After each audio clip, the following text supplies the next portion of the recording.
வீரபாண்டி நவநீதன் மாடு. வெளியில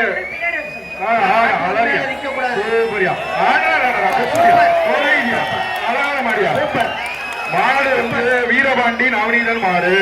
நல்லா கத்தி செலக்ட் பண்ணிக்க. மாட்டை சூப்பரா வளர்த்துருக்கியா.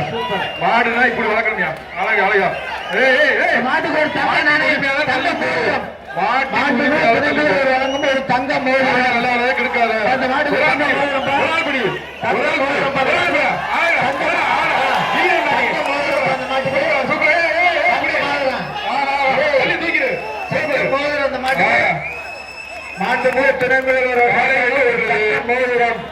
ஒரு முக்கிய வேண்டுகோள், தயவு செய்து நாட்டின் உரிமையாளர்கள் பக்கத்தில் நிக்காதீங்க. பரிசில்